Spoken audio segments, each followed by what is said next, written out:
साननैनि हाबाफारिजों खुंजानाय गसाइगाव दखरा एबसुनि 29थि बोसोरसालिया जथुम्माया दिनै जोबथा सान। गुरुफिला दालाइसा एबसुनि सिङाव थानाय राजादाबि गामिनि सन्तोष गोसोखां एमइ फरायसालिनि गेलेग्रा फोथाराव साननैनि हाबाफारिजों खुंजानाय गसाइगाव दखरा एबसुनि 29थि बोसोरसालिया जथुम्माया दिनै जोबथा सान। दिनैनि जोबथा साननि हाबाफारियाव फुंनि समाव फिरफिला बिरहोनाय, मुंख्लंफोरनो बिबार बावनाय बायदि हाबाफारिजों जागायजेनो। लोगोसे दिनै सानजौफुनि 12 रिंगायाव गेवलां मेल खुंनाय जायो।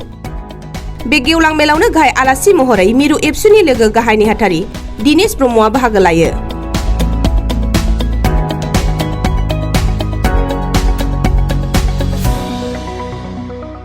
दुलाराय बर' फरायसा आफादनि 29थि बोसोरसालिया जथुम्मा बेयो मैयानिफ्राय दिनैसिम सोलिगासिनो दं। बेयो दिनैनि जे हाबाफारि बे फुंनि समाव जों आरज मेथाइ खनबाय, बिनि उनाव जों गोथार फिरफिला एबसुनि फिरफिलाखौ उरायहोबाय आरो बे एबसुनि फिरफिला उरायहोखांनायनि उनाव जों मुंख्लंफोरनि मुङै दान्दिसे बिबार बावनाय, बे बिबार बावनाय हाबाफारिखौ जों जाफुंहोबाय। दा जोंहा 12 बाजियाव गेवलां मेल दं। बे गेवलां मेल हाबाफारियाव जोंना दुलाराय बर' फरायसा आफादनि जे एसिस्टेन्ट नेहाथारि जे दिनेश ब्रह्म सार बिथाङा फैगोन आरो बेजों लोगोसे जोंना गोबां लकेल इन्टेलेक्सुयेलफोर दङ आरो जोंना 28 नं जों कनस्टिटिउसननि एमएलए जिरन बसुमतारी सार दङ।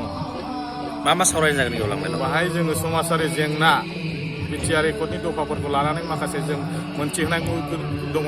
जोंहा मा बिटिआर एकर्डनि दफायाव फैफानाय बेफोर मा जाफुंसारखो आरो जोंहा समाजारि जेंनाया गोबां जेंनाफोर जानानै दं, बेफोरनि सायाव सावरायगोन। जों सांग्रांथि जानांगौनि थाखाय सावरायगोन आरो जोंनि जे बड'फानि जे गेरेमसा माहारि दानांगौनि थाखाय हाबाफारि लानाय बेफोरखौ बोरै मावोबा जों जाफुंसार होनो हायो, बे हाबाफारिखौ रायलायनाय जागोन। रायजोफोरखौ मा खावलायगोन? रायजोफोरखौ आं खावलायदों। दा बेनिखायनो रायजो राजाफोरखौ दिनैनि जे गेवलां मेल बेहाय लैहोर फैनानै बे हाबाफारियाव बाहागो लाफैयो आरो जोंनि बर' हारि दानायाव जोंखौ मदद होफैयो। थान्दै जख'न्थाया मैयानि समाव जादों। दा जोंनि एबसुनि कनस्टिटिउसनाव दोनखानाय बायदियै जों एबसुआ 2 बोसोर पर एनुवेल कनफारेन्स जायो।